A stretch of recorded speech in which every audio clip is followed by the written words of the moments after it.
Steve, brother. How are you? Yeah, very nice. Thanks so much to invite me and yourself. Uh, I'm very fine. Uh, we are always happy, especially when we BKs meet together. We'll be extra happy, right? Yeah.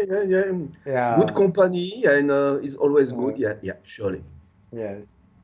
So now this video, we are going to discuss about how Christians love Jesus Christ so much, which is good. Being religious is actually good, but they are calling Jesus Christ as their father instead of the father whom Jesus Christ used to call as father.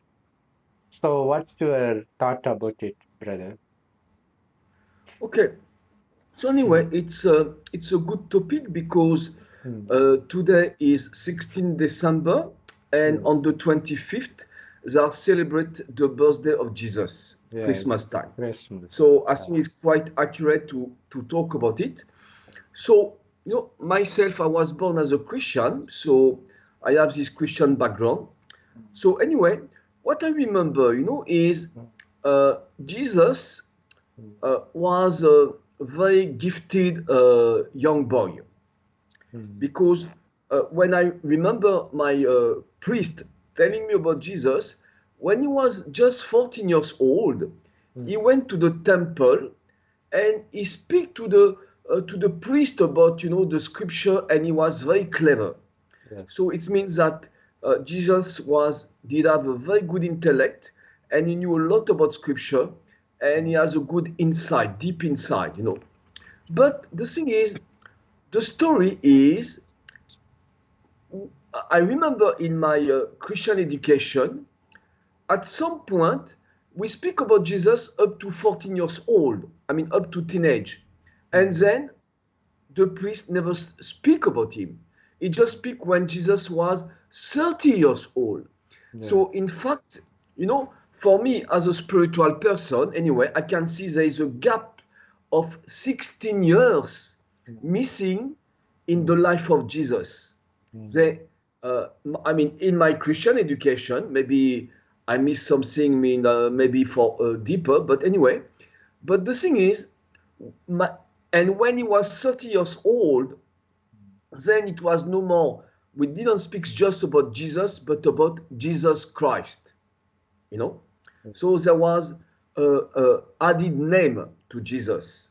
hmm, So my understanding, that is a very personal spiritual understanding hmm, based on my spiritual study and knowledge. hmm, What I understood is, hmm, in this time, 2000 years ago, hmm, India was very famous. hmm, And even Palestine, Israel, whatever you call it, hmm, was not so far hmm, from India, and India has still kind of influence. hmm, And people knew that in India there was the scripture of the Gita, and there were, and it was the cradle of spirituality. There was a hmm, lot of gurus and a lot of satsang and spiritual gathering and spiritual teaching. So hmm, people knew about in all the region. In the Middle Orient. They knew about it. So hmm, my understanding is Jesus was so clever hmm, on religion and spirituality. He knew about India, and he decided to go to India to learn more about oh, spirituality. oh, Then he went to India, hmm, and then he learned from the gurus. And hmm, obviously, in Hinduisms, hmm, you have there is the Bhagavad Gita, Bhagavad Srimad Gita, and it is said that God Krishna speak. hmm, And in the Hindu religion, the Hindu people understand that Krishna is God. You yes, know, yes, or Krishna is the Father. hmm, So the thing is, and and they understand that also is an avatar of God, Krishna. So hmm, it means that God can incarnate himself with different name with birth and rebirth. No, that's part of the Hinduism as well. Yes. So why I'm saying that is Mm. because at some point Jesus believed deeply on Krishna, God, the avatar. Then he was quite satisfied with his knowledge. Mm. Then as he went back or even when he was in India, Mm. you know, at some point, my understanding is the soul of Christ Mm. entered Jesus. Now we have two souls in one body. We have the soul of Jesus Mm. in the body of Jesus, and the soul of Christ in the body of Jesus. And Mm. so now that is why we call it Jesus Christ. And why the name Christ? Mm. Because Jesus, when he thinks that it was an avatar of God or Krishna, so in the Palestinian language, we can say like that, instead of calling Krishna, he call him Christ, very close, Wow. Krishna, Yes. you know, Mm. thinking that it was the avatar of God of Krishna coming in himself. Mm. And Mm. then, Wow. Mm. no, so, and usually those people which are medium or instrument for prophet soul, preceptor, Mm. they are very spiritual and they accept a lot. So they are total acceptation of Mm. those souls. So Mm. then he went back, Mm. and obviously Jesus accept totally the teaching and the will of Christ. And Mm. Jesus also was in his own search and his own development. So there was this two souls working together in total complementarity cooperation. Mm. So the thing is, and one thing is, uh, as as we understand in spirituality, as the Christ souls enter the body of Jesus, it was a new pure souls. So it didn't have any bad impure past karma. Yes. So the thing is, on the, as we call it, the Good Friday. The Good Friday for the Christian is when Jesus Christ is carrying the cross, and it was quite heavy. It was quite strong stuff, and but Jesus was able to carry the cross because Christ was giving power to the soul of Jesus and to his body. Mm. But Christ didn't experiment nothing. Mm. Then they nail the body of Jesus or Jesus on the cross, and and again Jesus was able to tolerate it because the Christ soul was still present in him. Mm. But what is interesting, Mm. where in all Christian education they always tell this story, at some point, on this Black Friday, you can say like that, Mm. uh, Jesus has those words, Father, Father, why have you abandoned me? What does it mean? It means Jesus then lose courage and faith because the soul of Christ left the body of Jesus, because Christ, the soul Christ, understands that there is no more to do with Jesus, because now he's going to die. The body is going to die. So he's no more point to stay in his body. So the Christ soul went away.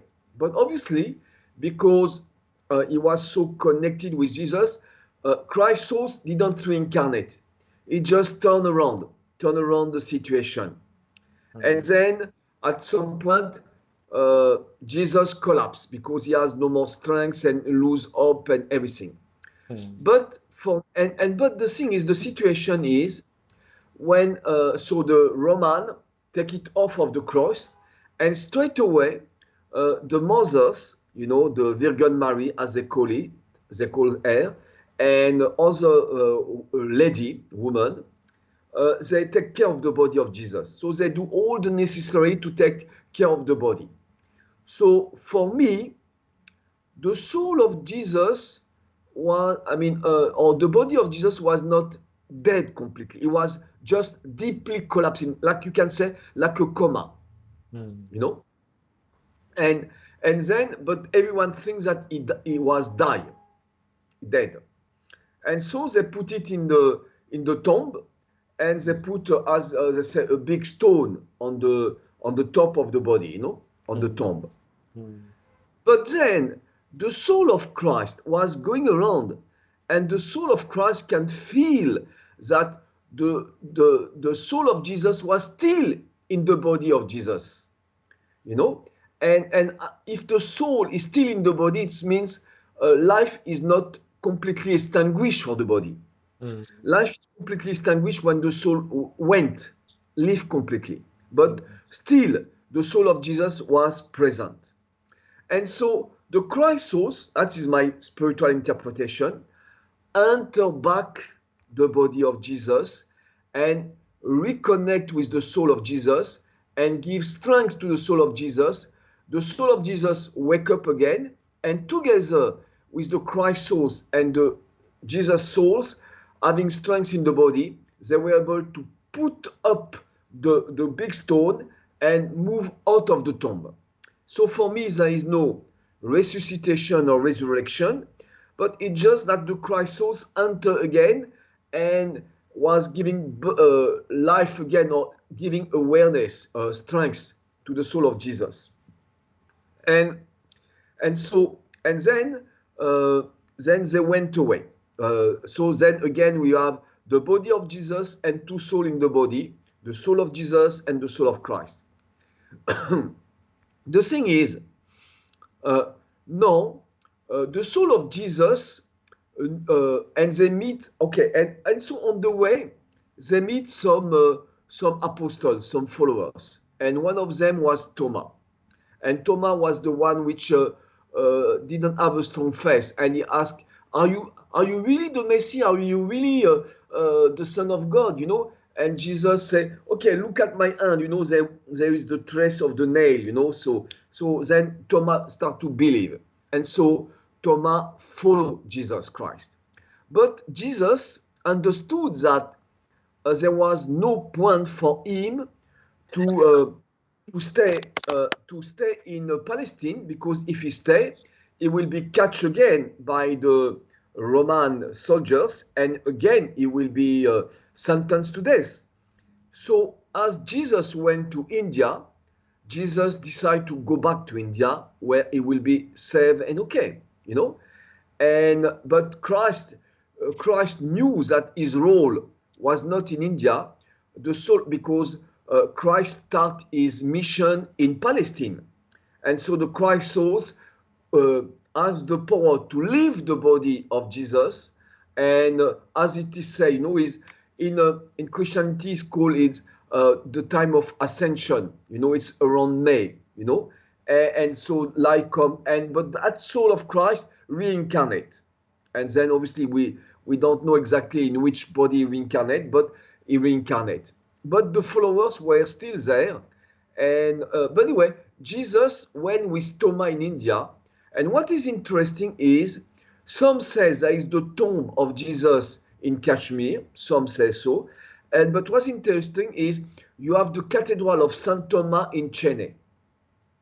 You know, so for me, Saint Thomas went to South India. At some point when Jesus with Thomas arrived to India, they separate for creating their mission.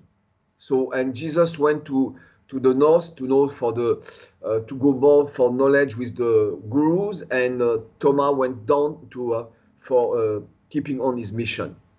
And so, and anyway, the proof of that is you have the Cathedral of Saint Thomas in Chennai, you know, also.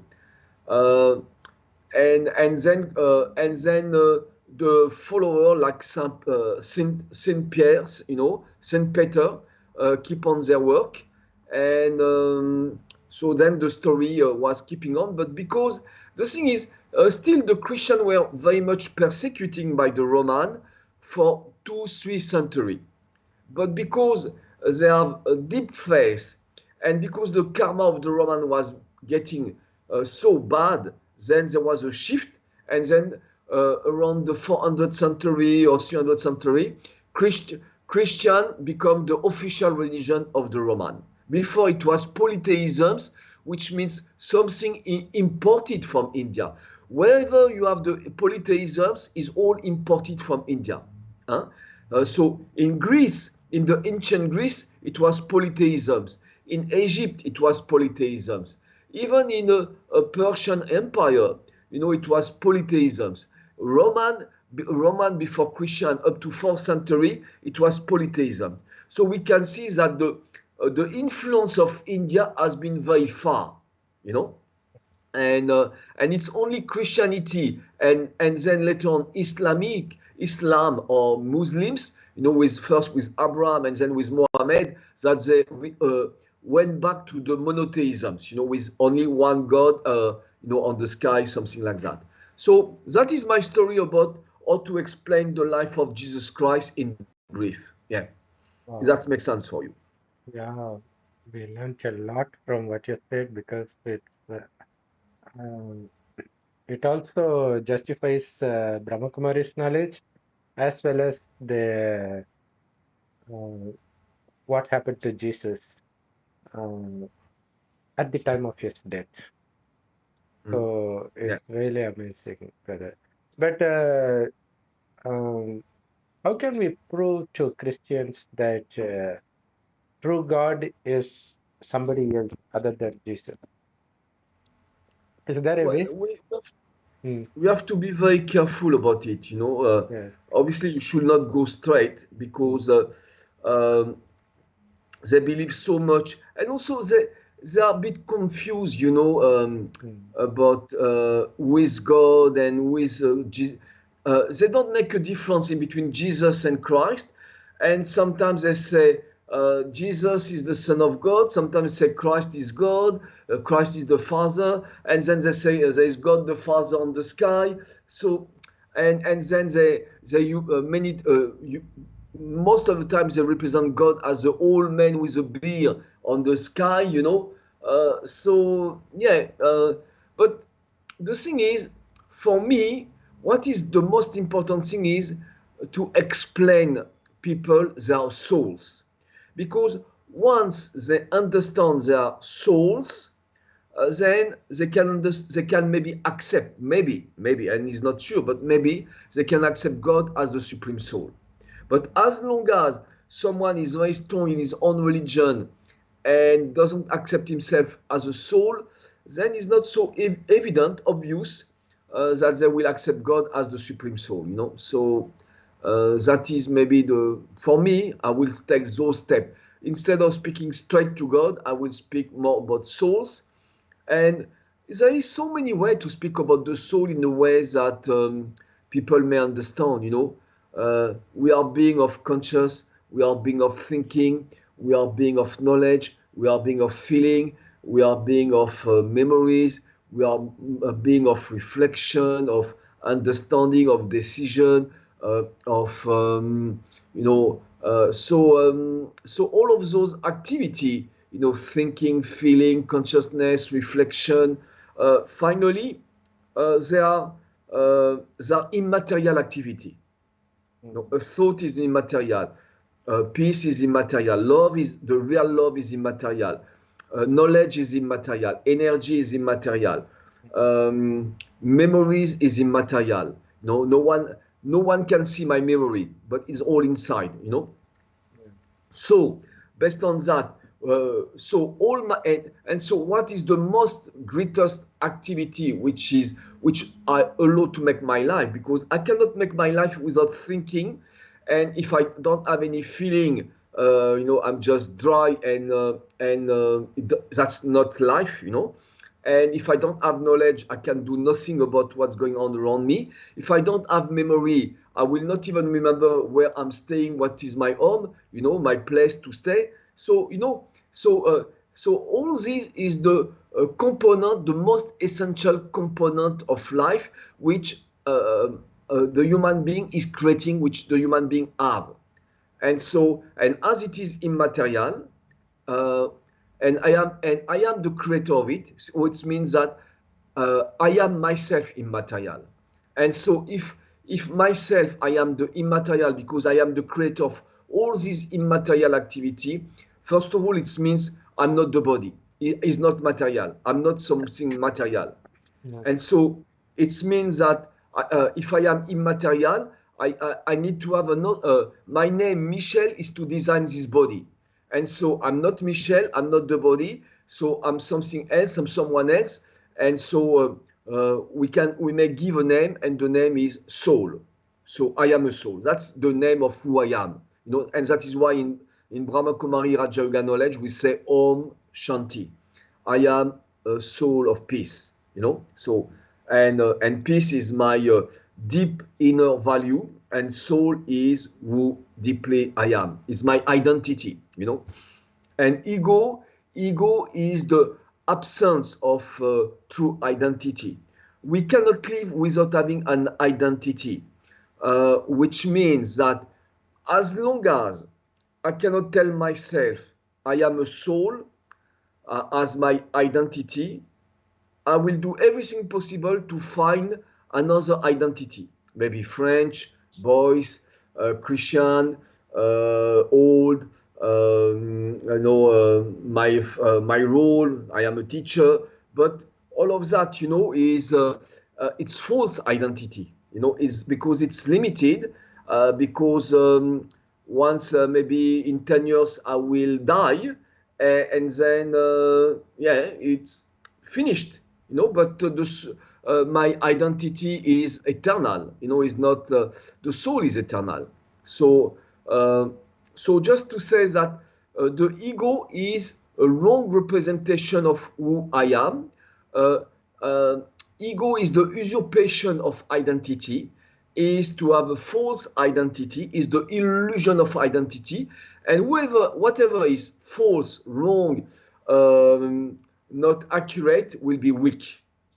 And whatever is weak will always systematically do something wrong. And that is why, as long as you cannot tell yourself, I am a soul properly, then you will have jealousy, you will have irritation, you will reject people if they don't appreciate you. If people doesn't respect you, you will not like them. You will need people only which satisfied as we say, your ego, which means we are flattering you, which correspond to what you expect from them, which satisfy your expectation because of the ego. When I am in my true identity, this is who I am. I'm satisfied with me. You love me, you don't love me. You respect me, you don't respect me. For me, it's fine. For me, the soul is okay. But for me, the ego is not okay. Because I need to receive something good from you. Because as the ego, when I am in the ego, I'm weak because I'm not myself, so I cannot give strength to myself. That which is false is weak. That which is one of the definition of truth is as power and authority. It's and it's stable. So when I am in my own true identity, I am stable, I am strong, and I'm fulfill myself, I fulfill my need, and so it's good enough for me. And people love me or not, people respect me or not, and so on and so forth. People satisfy my expectation or not, or I don't even have expectation. When I am in my true identity, I give the freedom to everyone. But when I have my ego, I say, you should behave like this, And that is why when I have my ego, I say, this is wrong. I'm judging. This is wrong. This should not be like that. Or it can do like this, because I'm criticizing, and I don't see the thing as it is, but I want to see as I want to be. It is for me. But when I am in my true identity, I will say, whatever it is like that. I will not create a judgment of value. I will just say as a fact. It is like that. Okay, these people is committing a crime. These people want to steal something of me. These people want to doesn't respect me. Okay, it's like that. If I have my ego, say you are bad, you are wrong. I will judge. Like this, because I will feel weak, and I will feel influenced, and I will feel destabilized. But in my own true identity, I'm strong, I'm stabilized, non-influenced, and I have the power to influence. And as we say in Raj Yoga, if someone has bad wishes for you, please have 10 good wishes for this one. When you are in your own true identity can you have this power and this attitude. In your own ego, you cannot, because you are already influenced. When you are influenced by something bad, you can only respond in something bad. Okay, but when you are in your own true identity, you feel good, you remain good, you are not influenced, and you have the power to use your inner goodness to influence something bad to make it good. Yeah, okay. Yeah, it's amazing, brother.